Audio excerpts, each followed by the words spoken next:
we got 10 of us. Everybody want to start? Sure.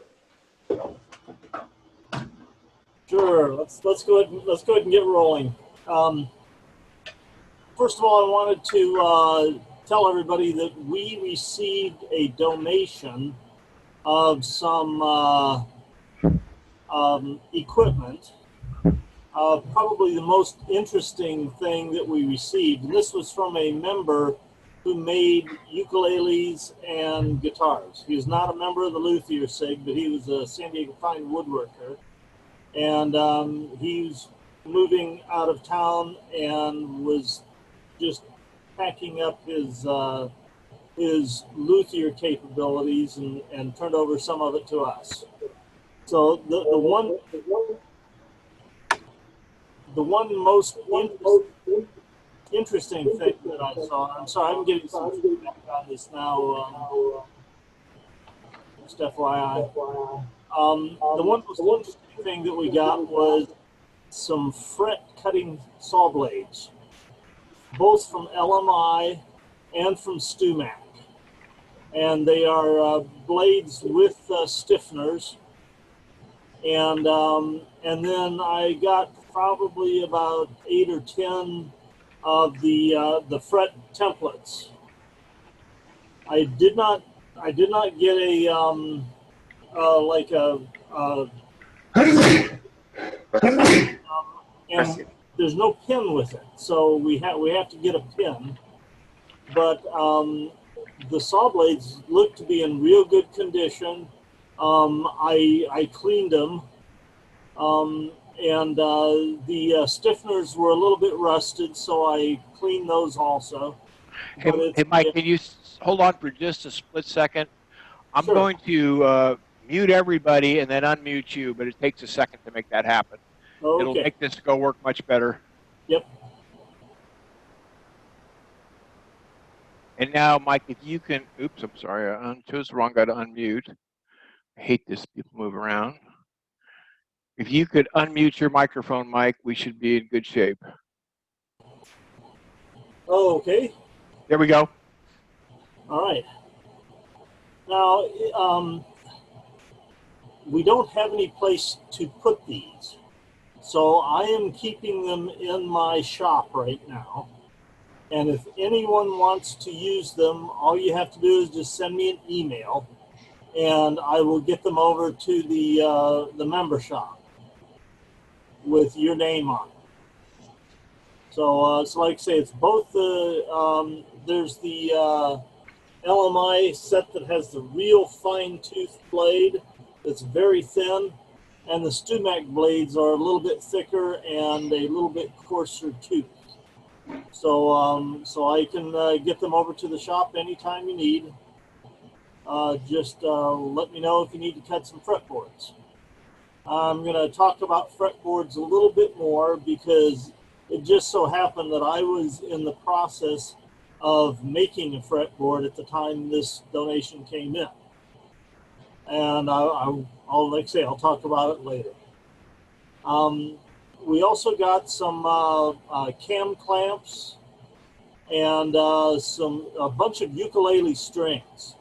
So if anyone's making ukuleles, just like I say, send me an email and I will bring the strings in. You can pick from them and take whatever you want. There's all different. There's D'Addario. There's I can't even. There's two or three brand names. Mouse is here too. And okay, I have no idea why my camera's not working. I'm sorry. Say again. Oh, that wasn't for me. Okay. At any rate, so I have no idea what all the brands are, but there's several brands, and there were also a bunch of nuts and saddles. They were in little Altoids boxes. This is not one of them. This is just an Altoids box to show you what they were sitting in. And so, so if anybody wants a nut, let me know. I'm kind of nutty, so you can always count on that. Okay, so that was a donation that we received, And I've asked for the person's name who donated it, but nobody's been able to give it to me. So either way, we will extend our thanks to them when we do get a name. But that was a pretty nice donation. The other thing that I've been working on the last few weeks is trying to see what I can do using a CNC and the laser to help my Luthier. So the first thing I did is I needed a fretboard, and I didn't have any saw blades to cut a fretboard with, and so I was trying to think, okay, how am I going to do this for less than $200? And I read some YouTube videos and some other ideas where people talked about using a CNC machine. And there is a company that makes, well, you probably can't see it, doesn't matter.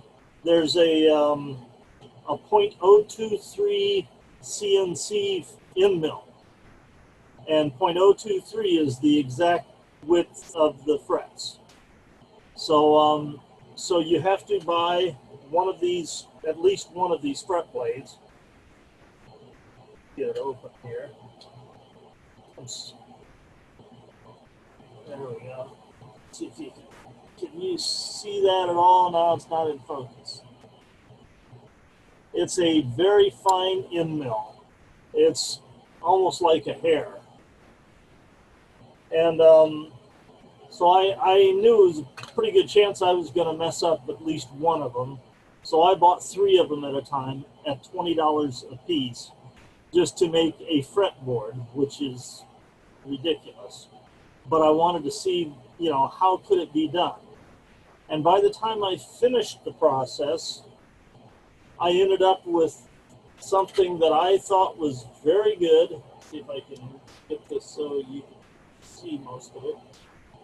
It's a fretboard that has the ends less solid, and so when I put the frets in, I'm going to have to cut them off and then press them in.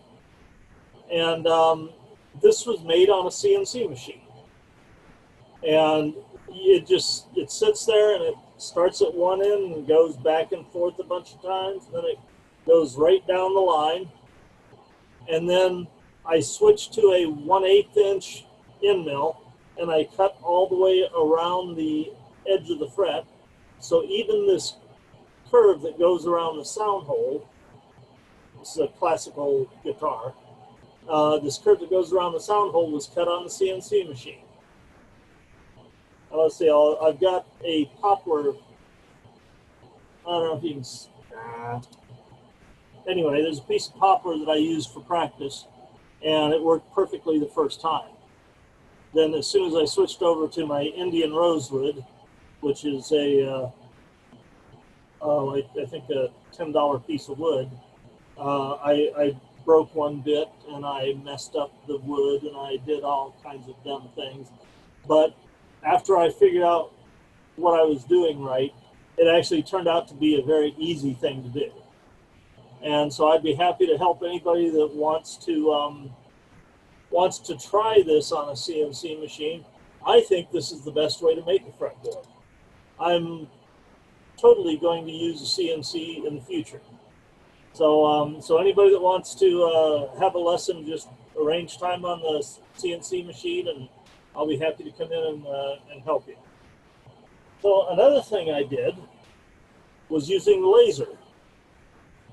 And I saw this on the internet again, where there was a rosette with Celtic knot all the way around it. And I said, that looks like it was done on a laser. So I drew this, and then I put it on the laser machine with the part that's cut out in the background, and the rest of this is it's 1/8 inch boxwood, that I picked up at a hobby store. And I picked up like a 5-inch by 2-foot piece, and I cut out about 5 of these. And it took no time at all. And so I thought, well, that's kind of a nice idea. So then I said, wouldn't the back stripe be nice with that same design? So I took the same design and I stretched it out and made this is 24 inches long, and it just cut these right out, like say, takes about 2 minutes per, probably took 10 minutes per backstrip. And so, so I've discovered that there's things you can do with a laser and a CNC machine that that can enhance your lutherie and give you something different, something else to do. So when we go around the room and we talk about what we're doing, I'm going to show you the guitar front and back that I actually installed pieces like this in. So so at any rate, so there's a number of different things that you can use the CNC for. You can cut out bridges with them. You can cut out the headstock on a classical guitar, which is, you know, it's got grooves in it and all kinds of things. You can do that on a CNC. And I know there's a couple of Luthiers that work and advertise on eBay. I'm not eBay, YouTube, who say they do almost everything that they do on CNC now. And so just about everything that you could think of, you can do on a CNC. It's just how much you want to do by hand versus machine. And I would want to do something like this by hand. So, and as I said, I'm building a classical guitar. So this is the baseboard of it, and as you can see, I'll stick my head through this. You can I've got that same rosette in here, and the back stripe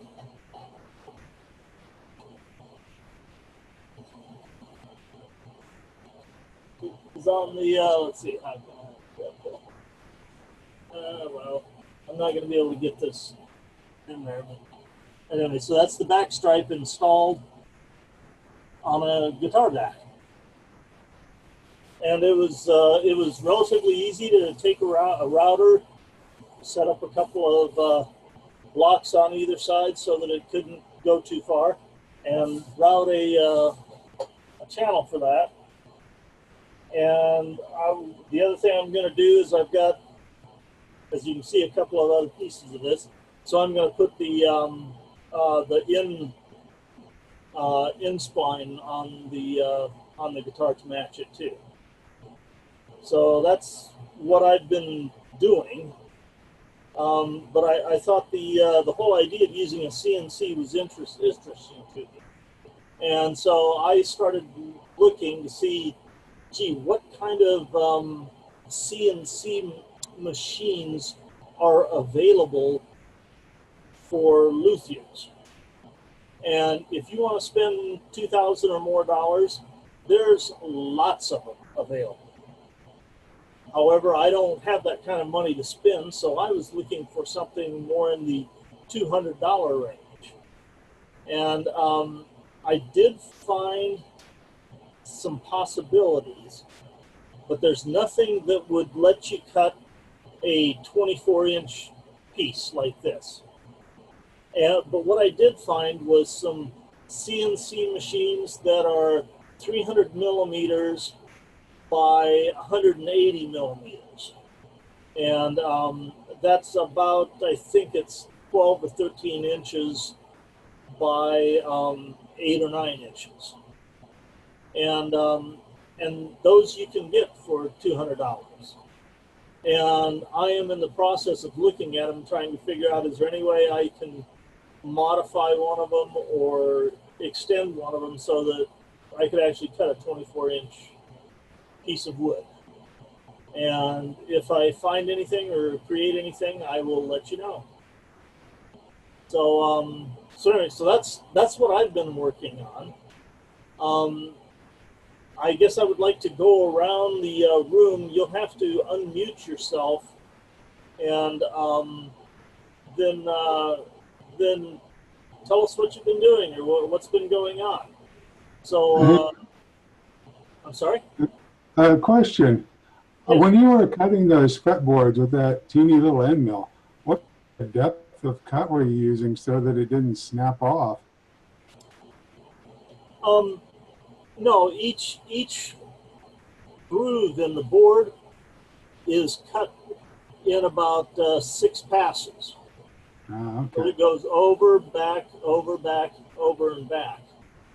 And each pass ramps down, I forget what it is, it's like 20 thousandths or something like that, to where the full depth on this is about 90 thousandths. Nice. And if you do it right, and you don't drive the bit into the wood or try to move it when the bit is in the wood, you're fine. If you do either of those things, where you just drive it in too fast, or you drive it into the wood and then try to move the bit, then you will end up with what I have an example of right here, which you can't see, but this blade is a little bit longer than this one because this one is snapped off. So that's how I know that. So it does, if you go through and ramp the cuts, you can cut it very safely. And this third bit I have here is what actually did this fretboard. And the first bit, I did this practice fretboard, which, came out just fine, except it's poplar. And which, I guess you could use it anyway. So it was an interesting exercise, and it took me 2 sessions on the CNC machine in the shop, and 1 session on the laser. So I had another session on the laser where I did something else, and I did practice one on this. Learned a little bit about how the laser works. So, but it can be done. Thank you. Yeah. Okay, so would anyone else like to tell us what they've been doing or what's going on?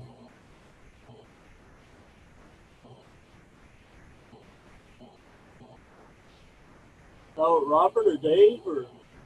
Well, I guess I can start. I got 2 things going on. One was I decided to build an A-style mandolin, and it was going to be for the Del Mar Fair. But when that got canceled, I decided I didn't have to get this finished right away. So I went on to, a problem I have is dust from the shop, which is a garage shop, gets into the house, and it can cause some allergy issues with some people in the house. So I decided I was going to build a shed to put the dusty machinery out in. So I've been working on that. Got like a 10-foot by it's an 8-foot by 15-foot shed, which is for Encinitas. That's the maximum size you can build without getting a permit.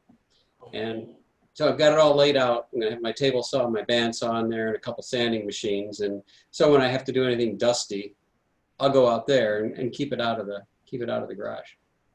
Very good. I've got pictures. I don't know if I can do a share screen. I can show you what it looks like. Yeah, you can share your screen. It says host disabled participant screen sharing.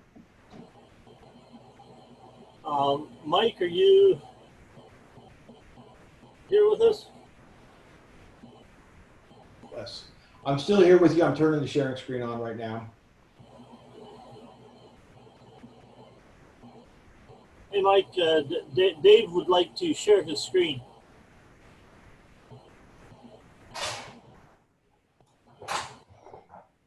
You should be good. You should be able to share your screen now.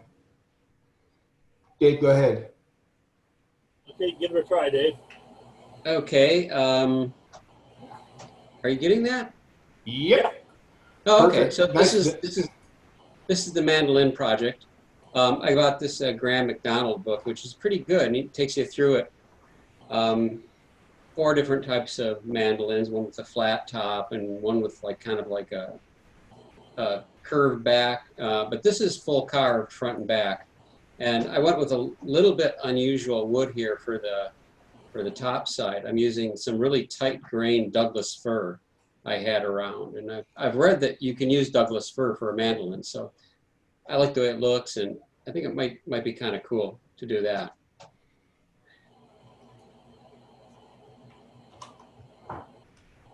Good looking shed.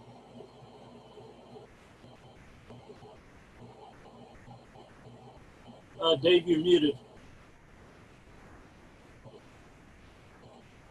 Dave? That's great.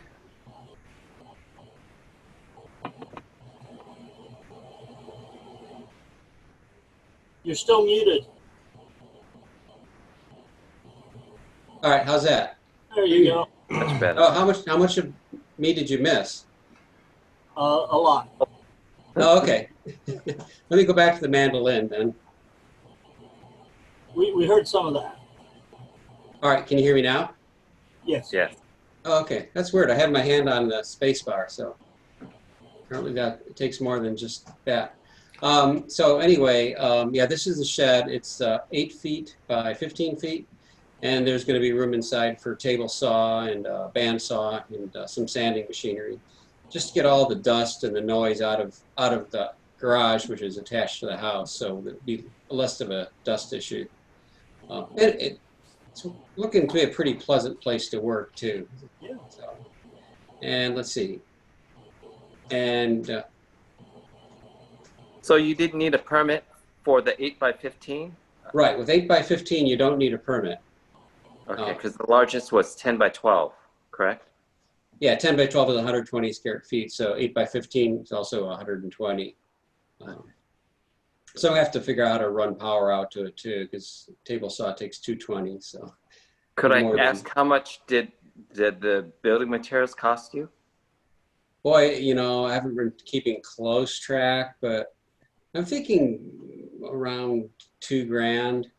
I could have gone a little bit cheaper, but I decided to double up on the floor, so it's like 2 layers of 3/4 inch underlayment, and got some fairly high quality siding on that because, you know, it's going to be back in the yard where everybody can look at it. So I want it to look nice too. I see. No, I'm not as talented as you, so I purchased one from Costco a while back, and so I was just wondering, you know, depending what I paid, but you made yours, and mine's 10 by 12, so, and mine's painted, and so yours looks probably just as nice as mine, or better, probably. It was handmade. Yeah, okay. So how much did you pay for the one at Costco? I had some extras put in because I put it in. They said you could upgrade the floor I have. So I have a pro flooring. I got shutters. I got 2 flower beds to pretty it up, you know. Mm-hmm. And I just need to figure out how, what type of benches I want to put in there to put all my equipment and storage and so on and so forth. So, and it's like, oh, how high should the bench height be? What's the depth? You know, where am I going to put my table saw to my drum sander to, you know, band saws and drill press, all this other stuff. And I just need to figure all that out. Yeah. So yeah, I did that with the windows. It's like I planned out the windows so that when I'm using the table saw, if I have a long piece, I'll be able to stick it out one of the windows for the in feed and the out feed. I've got the band saw positioned by another window so that long stuff can go Awesome. out that way. Awesome. Yeah. with the one from Costco, it came with it. They built it on site for me. Oh, okay. Well, yeah, I put a lot more time into this than I than I thought at first. No, but see, it's a labor of love. So it's just like, I could buy my own guitar or ukulele or whatever.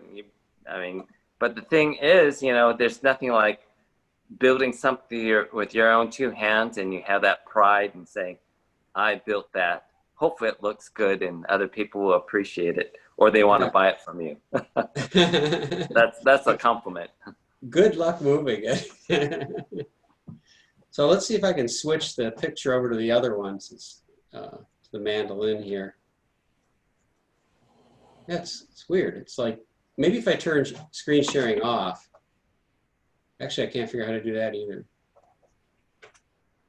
Okay, I'm going to cancel. No, that's not it.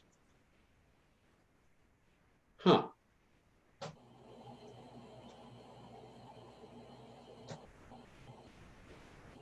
Well, It's the top center of your screen is how you turn off screen sharing. Oh, okay. There we go. Okay, nice. I'm going to stop sharing, and now I'm going to switch the picture to the mandolin. Okay, and I'll go back and turn sharing on again.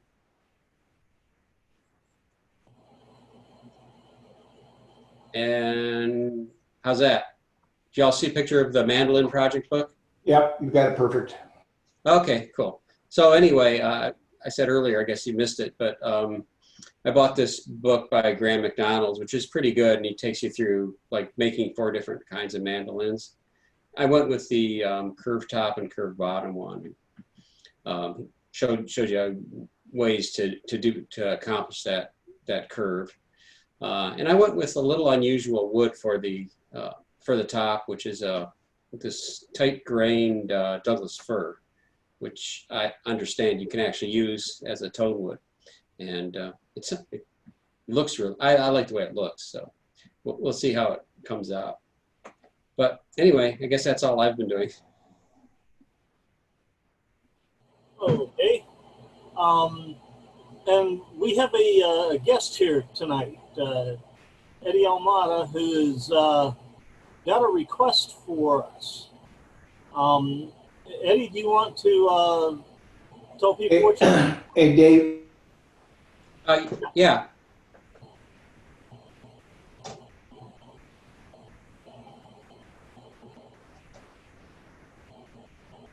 Hey, hello guys. Nice to meet everybody.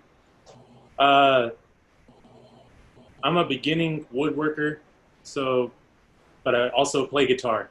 Guitar is my first love. I've recently taken up woodworking.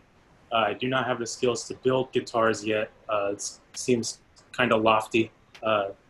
Seeing this, a lot of the work you guys are doing, though, is very inspiring. But I've recently purchased a guitar. It's an acoustic guitar, and I'm having some issues with some fret buzz on the C, the 3rd fret of my A string and the D string, and a little bit on the 1st fret for everything. So I normally take my guitars to a tech to work on, especially like acoustics, because I don't know how to set those up. I only know how to set up electric guitars. I was wondering if anyone would offer or be able to offer some assistance on how to go about setting them up. I guess the long end of that story is my tech recently retired, so I don't have a guitar luthier technician to set my guitars up anymore. So I was hoping someone would be able to point me in the right direction or give me suggestions on how to do it myself. Something I'm interested in learning. Just seems a little more intimidating than setting up an electric guitar, because from what I understand, there's some sanding involved with the nut or the bridge to make adjustments, and it seems like once you go too far, it's done. You have to buy a new bridge or new nut, and that seems a little more scarier for a beginner such as myself. So does anybody on here know a good guitar technician that could help. What about the repair zone out in Kearney Mesa? I've never used them, so I don't know. Oh, I've had him do a few things. I know that maybe they're not so busy now because of the pandemic, but before, oh my God, he was always like, I think they were the busiest repair shop in San Diego. He was like 3-4 weeks, in the deep before he could actually look at you. He takes it in, you get on a queue, and it just takes a while for him to get it. But his prices are reasonable. I think his name's Fred. Yeah, I'd second that. Fred at the repair zone is amazing. It does take time sometimes, but it's worth the wait. Right. Moe's Guitars and Danny West are both also excellent luthiers and nice guys. So, two other options.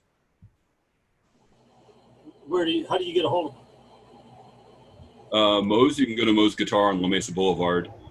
Danny West has an Instagram. I'm not sure if he has another way. I actually met him through Brian Madrid, who's another builder out in San Diego.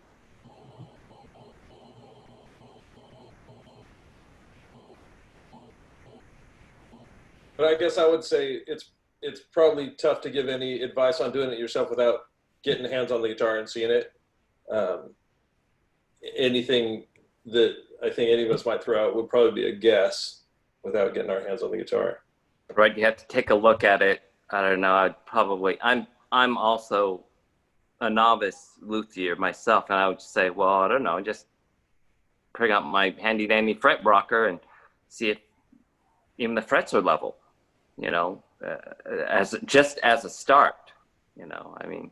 I wouldn't mess with the nut yet until I did that first, and just see if the neck is straight.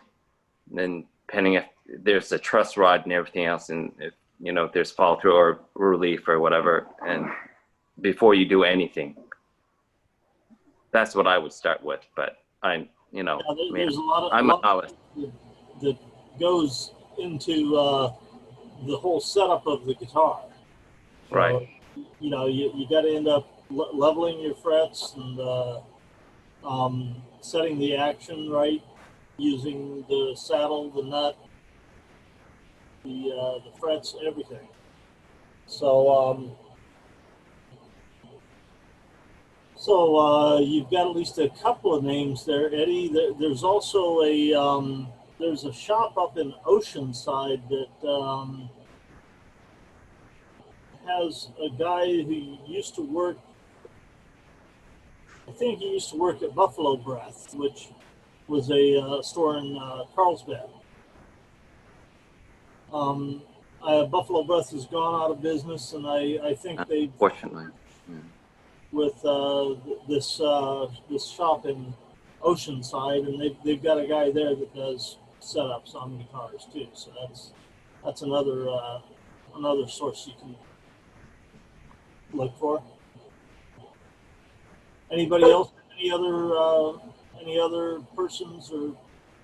Yeah, I can add the name of Jeff Scott, Illusion Guitars up in Fallbrook. He is a phenomenal setup guy. He is meticulous in his work, and I've seen him do some real rescue magic. Yeah, Jeff is excellent. He's really good at what he does, and can't say enough good stuff about him. So that was a good thought there, Clint. So Jeff Scott, Illusion Guitars. Fallbrook. Yeah, he's in Fallbrook. Awesome. That's some great information. Thank you. Thank you for letting me be part of the meeting. Oh, yeah. Oh, I also have another friend. He's a luthier. His name is Reed Buell. He's an incredible woodworker. I mean, he's awesome. And I completely forgot. He's my go-to guy he helps me with my inlays, but he also does repair and setup. He just recently retired, but he's a retired engineer, but he's a real nice guy. He would help you. And I know if he did charge you, it would be minimal. So if you want his name, you know, you can contact me and you can give him my name and saying, oh, it's Robert. Okay, all right. I'm the one who pointed him to you. If you want to get a little more hands-on, but he's backed up too. He's on the queue because I want him to build a few things for me as well. So, yeah, he's a very good guy, Reed Buell. So if you want, afterwards you can talk with me or whatever if you're interested. Awesome. Yeah. Thank you, guys. I really appreciate this. Hey, thanks for joining us today. And if you have any interest in woodworking, I would highly recommend you check out the San Diego Fine Woodworkers, who are operating virtually right now. This is all we can do is operate on Zoom sessions, and it's a general woodworking association. Has over 1,000 members totally, but we only get a couple of hundred at each of our meetings. So if you have interest in woodworking, I think that's a great place to start going. And if you want to continue to be a part of the Guitar SIG here and pick up stuff, you're more than welcome to join us. Awesome. Yeah, I'm actually a member, but I'm just doing simple stuff like boxes and shelves right now. It's seeing you build guitars. I've watched videos and videos of it on YouTube, and it looks very, very complex in comparison to the level that I'm at. But one day, like, I have aspirations of building guitars at some point when I have some more fundamentals and a stronger foundation. But I'm a member, continuing to work at it. Hey. So I have another suggestion for you. If you go on YouTube, StuMac has videos of Dan Erlewine doing setups, and maybe you should just watch one of those and watch what he does and see if you feel comfortable to giving that a shot. Because that guy is the guy. He's the guy who everyone turned to for the last generation. So I might watch a video with Dan Erlewine and just see if you feel comfortable doing that type of setup stuff he's doing. Okay, cool. Yeah. I'll look into that.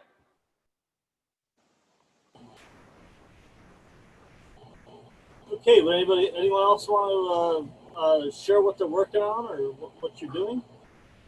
Sure. Okay. Oh, great. Go ahead. It's got lollers, a torty, some stuff from a local guy, Forney, Golden Age hardware, neck through, hip shot tuners, absurd headstock logo, you know, everything you could possibly want.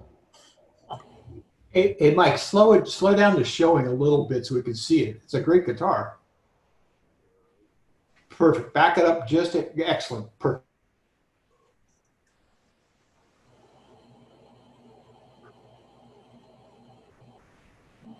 I am impressed, and I'm not even a luthier.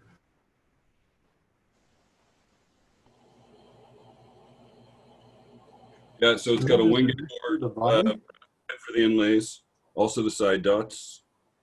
It's mahogany and maple neck through, one piece. Inset strap locks, because that's my thing. Looks good. Thank you. Thank you.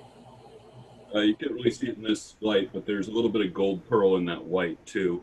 You can kind of see if you catch it just right. Very nice. Yeah. Yeah, really nice. Yeah, Zoom just isn't doing that one justice. Can't see the pearl at all on my end. Yeah, it's pretty subtle in the paint. You really got to catch it in the right light, and indoors it's not.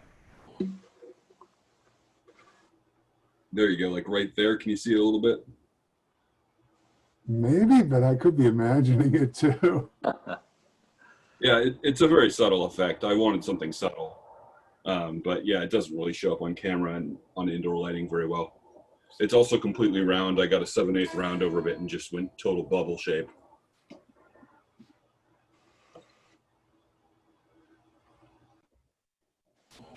That looks good, Dan. Thanks.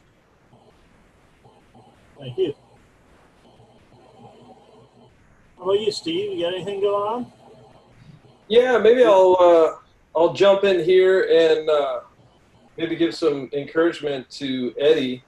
I'm a pretty novice woodworker, and I've been making guitars. I started making a couple of kits from StewMac, and made a couple of those.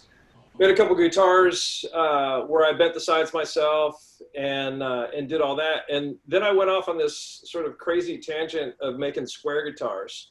And Eddie, if you're making boxes, you can make what I'm making. So don't be shy. This is one of them. This is a Baritone. It's Myrtle back and sides and top. Baritone. It's a 27-inch scale. But the construction is pretty easy. I mean, you're just basically building a box, right? And you do some bracing. And I've made necks and fretboards and bridges, but it's not what excites me the most. So I've been purchasing necks and bridges online. After that, man, it's just gluing them together. So don't be afraid is my message. But in terms of what I've been building lately, about a week and a half ago, I went down to San Diego Reclaimed Lumber. They're down there, not too far from the sports arena. And they're pretty good guys down there, and you tell them what you're after, and they'll sort of begrudgingly point you in the right direction. They're not in love with people hanging around the shop because they're busy and they got things to do. But anyway, in the past year, I've built a handful of barnwood guitars using reclaimed barnwood. And so I went down there, and for, gosh, I think I spent $40. I got enough wood for like 5 barnwood guitars back and sides. So it's 4-inch wide barnwood. Most of it's redwood. If you pick through the stacks, you can get some vertical grain wood that's really nice. I've got one here. This is one that's completed. You can see this one's actually made with 5-inch wide. The top on this one is actually reclaimed redwood from a water tower beam. But I've got some others in progress over here. I'll show you real quick.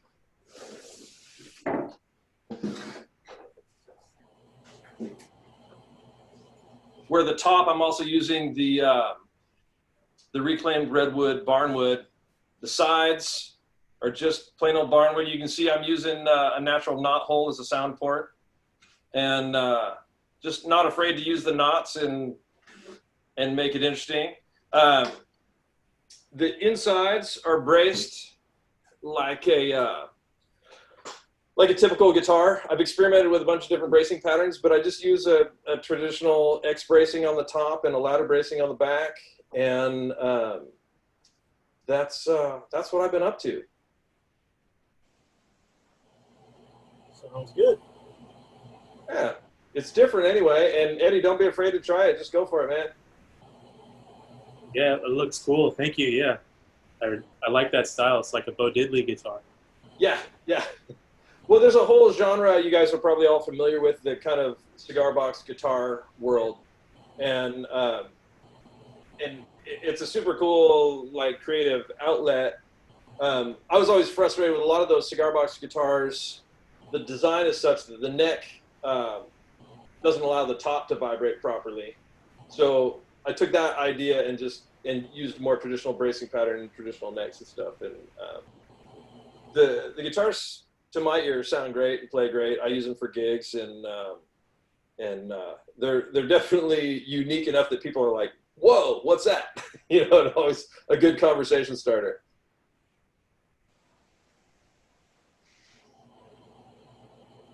Yeah, really cool. I dig those guitars, man. They look really good.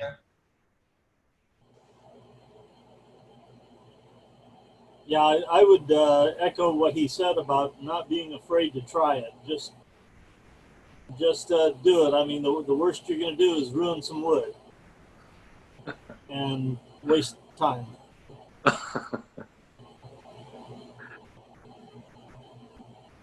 Okay, let's see. Who else has? Marty, do you have anything going on? Well, I haven't been getting much done. I thought I was going to get a lot of projects done with this COVID stuff, but I don't know. Anyway, I have an unfinished ukulele from a class that I took at Palomar. And as I talked to you, Mike, a couple weeks ago, I'm interested in help in getting the neck put together with the body and putting the nut on. I think the nut that I have is too small, so I might be interested in one of those nuts you might be talking about. Yeah. So it's just that I don't have the tools and I don't have the know-how to continue. And I don't want to just jump in and try something without knowing what I'm doing. So. And like me. So as I told you before, Mike, I wanted to bring it to you and let you tell me if it's okay to put the final finish on first before I do the rest of it. So that's where I am with the ukulele. Certainly, I guess I'd like to see everything you've got. I don't have it right here. Just to make sure it's all there, but I'd be happy to, give you some tips from another novice luthier, but okay. I'll email you. Pardon? We've got some professionals in this group too, so we can get you help one way or another. Well, whoever wants to help me, I'd be glad, because I just, it's been sitting there for a couple of years and I just want to get it done. I don't want to make another one. I just want to do this one.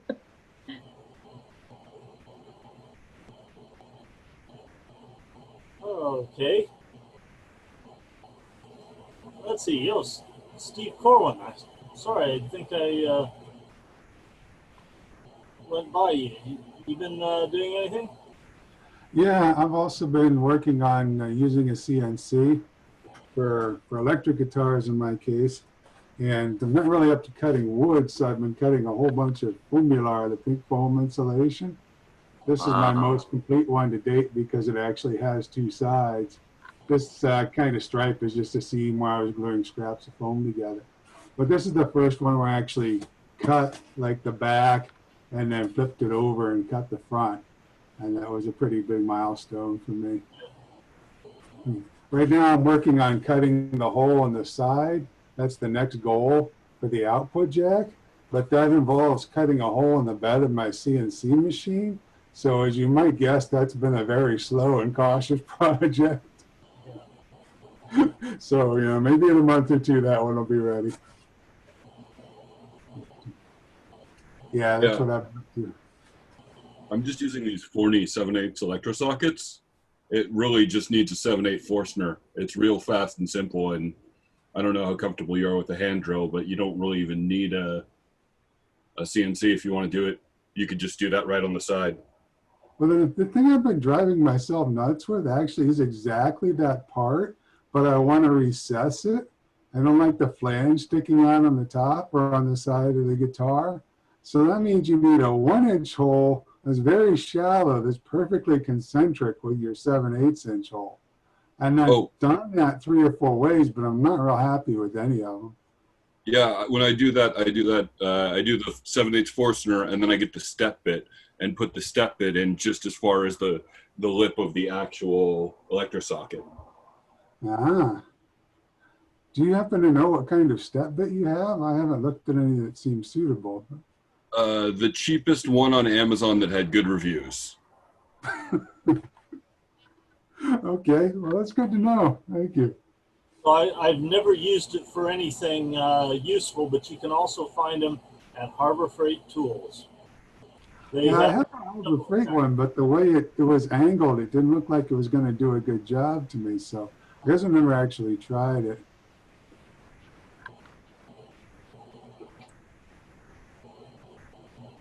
Yeah, I've used them to bang out things when I'm, making something or doing something that just needs a quick and dirty hole in it. But, I don't know. Yeah, I know. That's I've used Harbor Freight stuff for quick and dirty, and it's great. But my guitar that I'm putting all this work into, then I get sort of more concerned. Yeah. But I think I'll run some tests.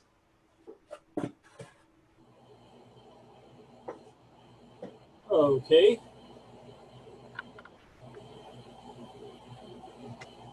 Let's see. I think we've covered everyone except Clint. Clint, did you?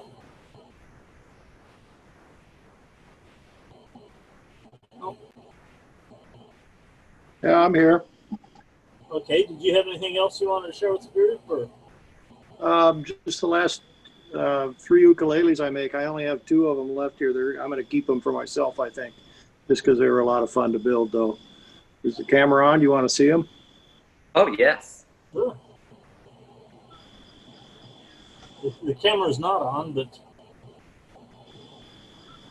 How do I turn my camera on? There it is. Lower left-hand corner.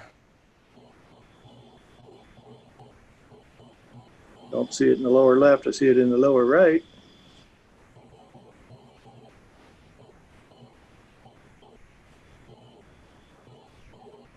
You can tell I'm a Luddite when it comes to this stuff. So I need to hit share content or what? No, you in the lower left-hand corner, you'll see 2 icons. When you put your mouse kind of over in that neighborhood, one says mute, the other says start video. I'm not using a mouse. I'm on an iPad. Oh, crap. There should be an icon, a video icon. You can go ahead and it has a not and undo it. Because I'm on an iPad as well. How's that? Awesome. there you Great. go. Okay, you get to see me. Somebody said, "Are you growing a beard?" And I said, "No, I'm not growing a beard. I just quit shaving because it's really boring." So anyway, this is one of the ukuleles that I finished here, I don't know, a month or so ago.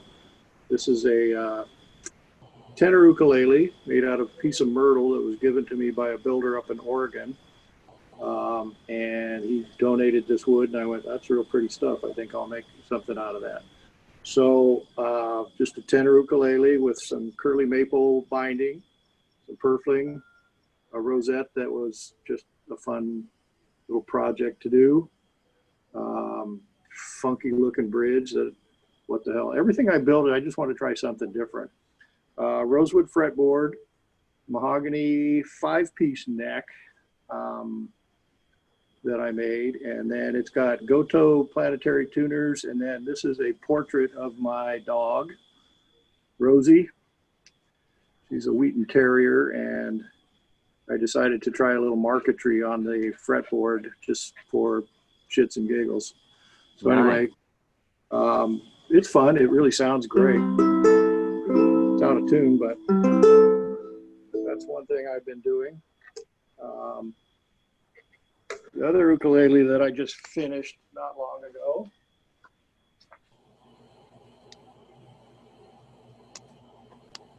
is another, this one I wanted to make a concert size, and this is a Koa Body, another piece of wood that was given to me by a friend. Sorry for the lighting, but it's a real pretty little piece of Koa. I couldn't quite get a tenor out of it, so I decided to make a concert out of it. Put on a spruce top with a tied off bridge. I wanted to try something really different for the rosette, so that is a piece of copper that is anodized. Again, just to try something different. Rosewood fretboard. The neck is a little wahine dancing ukulele girl that is actually a tattoo, a temporary tattoo that I found for $2. And I said, I wonder how that would look in wood, and actually looks pretty cool. Yeah. So I'm pretty happy with that. This neck is made out of Spanish cedar and walnut. It's a 3-piece neck. And I'd never done one with this shape of volute before. And I wanted kind of a squared off neck. And this is one of the sweetest sounding little things. The other thing I did differently is a standard concert usually has a 15-inch scale length, which I found to be really small. And so I put in a tenor scale length on this. And it one sounds really, really loud and bright, and I'm very happy with this. I was going to give this away, but I decided to keep it because it sounds so cool. The other thing that's really different on this one that I tried, I don't know how well this camera will show it, but I wanted some green and white purfling, and I couldn't find the kind of purfling that I wanted. So this was an experiment in construction paper. So this is layers of construction paper, green construction paper that you can get at any dime store, and white cardstock. And I just cut it into strips, glued them together, and you put it all in there and route it all off. It came out pretty cool. So Nice. Pleased with that. And again, it was just an experiment just to see if I could make it happen. So now I have lots more colors for purfling and rosettes and all that kind of crap to try. So anyway, but I learned a lot about what not to do with copper, but for a first experiment, I'm okay with that, you know, but I'm really, really pleased with the way it sounds and the way it feels. It came out pretty okay. So I made another one that was all spalted mango, but my brother glommed onto that as soon as I finished it and spirited it off to Colorado. So I haven't seen it since. But it was really kind of a weird looking thing. And he just said, "Oh, that's so ugly, I got to have it." So there you go. So other than that, I'm putting away my Luthier stuff for another month or so. I've got to finish this rocking chair that I started like Marty about a year and a half ago. And my wife is like, "When is that chair going to be done, please?" Her birthday's already passed twice. So maybe for Christmas it'll be done. Yeah. But I'm working on that, so, and other household projects. So there you go. That's all I've been up to. Oh, one more thing. This is cool. I was goofing around with offcuts from another project, and I decided that what I needed was an ukulele stand, because I got all these stupid instruments hanging out and they're piling up on my dining room table. And so I made a folding ukulele stand, and it's just really simple. It has a leather hinge on top, and you pull that out and it adjusts to different size bases for different size of bodies, and props up your ukulele. So that was fun. That was just another experiment with leather and wood, just to do something fun. So those are really easy. I knocked out about 6 of those, and my brother took 4 of them. So I got to make some more. He's like that, my brother. So there you go. That's all I've been up to. Okay.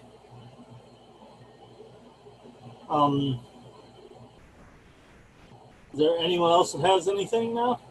I could share something real quick. Okay. I can show you what I'm working on my second ukulele, and I don't know if you can see it very well. Here you can see the inlay, the heel cap. It's made of tamarind and bear claw spruce, rosewood fretboard, 5mm dots. Still in the process of putting together. I have the bridge, which I need a little bit more work, and then I'll attach it. And then I also need to, for the headstock, since it's straight cut, I want to bevel it. I bought a bit, I guess Dremel makes some like router bits. I guess I'm gonna not try on this first, of course, but I'll try it in a block of wood to bevel it, so you can see both tones of the wood, because I think this is sapele, and I can bevel at the top, at least up to the shoulders here. That would be cool. And then comes the setup and everything else, and finish it. So it's almost there. It's like probably about 85-90% there, and hopefully I'll finish it within the next, maybe in the month, maybe the next month. So Great, really good inlay. Yeah. Yep. Okay. Well, I guess I don't have anything further at this point. Is there anyone on the line that has anything they want to bring up? Nope. So if we want to be able to, I would mind trying my hand at that CNC, or I could probably use a set of strings, ukulele strings. So just contact you. And, Yeah, send me an email. Okay, great. And I know you have my email. Yeah, somewhere, if it's in the invite, I'll find it. Yeah, it's the notice I sent out about this meeting. So. Okay, great. Great, thank you. Yep, and just shoot me an email. I'll make sure that we either touch base, or I'll drop stuff off at the shop and you can look at it, or one way or another we'll connect. Awesome, awesome. Thank you. Okay. Okay. Well, I guess if no one else has anything, we will call this to a close. I can show you one quick thing. Sure. Here, let me screen share this. All right, can you see that up there? Yes. Yep. So that fretboard I actually cut out on the Glowforge on the laser, and I did those slots as .023 engraves, and then I ran the fret slot. So I triple engraved it, and that gives you about half the depth you need for a fret slot. So I then ran the fret slot through it, I don't know, until I had deep enough slots. But it means that you don't have to, that your fret slots are already there and grooved enough that you can just put in the saw without bringing out the miter box. Yeah. So, it's kind of a half-half technique. That's also Spanish cedar neck through. I have a vintage red foil and red opal inlays. But I just thought that might be something interesting since you guys are talking about using the laser and the CNC for fret slots. Yeah, that's and that takes part of the hard work out of the fretboard, because it makes sure your frets are all exactly aligned and the right position and everything. So if you have How long does that really take you to, like, with the miter box and one of those one of those saws, like I have one of those Japanese saws? I haven't done it yet, but to make all those slots, how much effort, how much labor time does it take you? Me personally, about an hour. About an hour? But it's a lot of setup and printing up the template and getting everything lined up. It's very nerve-wracking. Yeah. So it's not saving me a huge amount of time. It's probably taking me longer, except the laser's working and I'm doing other stuff. But it's significantly less nerve-wracking and I believe significantly more accurate. Do you think it's almost better just to purchase one that's pre-cut? That depends on how you want to do it. I think that if you just want to do it and you don't care about what piece of wood you use, and you are doing standard stuff, because I do weird shit. Like that's a 25-inch 18 fret fretboard up there. This one is made with pipe. So if you want a standard fretboard and you want to buy one, go right ahead. I don't begrudge anyone for doing that. If you want to do it yourself, there are options to do it yourself. Like he was talking about pocketed frets. I don't know anyone that's selling pocketed fretboards. There might be someone, but I'm not familiar with that. Okay. And I have some multi-scales and stuff I've done too, which I can pull up pictures of. So like, it's just, it's what you're looking for, and what you're trying to do. Like this one, I did that on the laser. And I can't imagine anyone would sell you that. Wow. Oh my God. Oh my God. Wow. So, totally, there's no problem with buying a fretboard if you want something that's normal. But if you want to do weird stuff, you kind of have to make your own. Got it.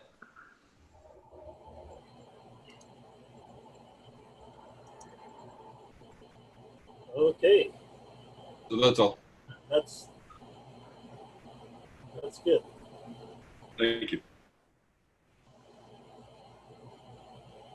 Okay, so as I can stay here as long as you want, but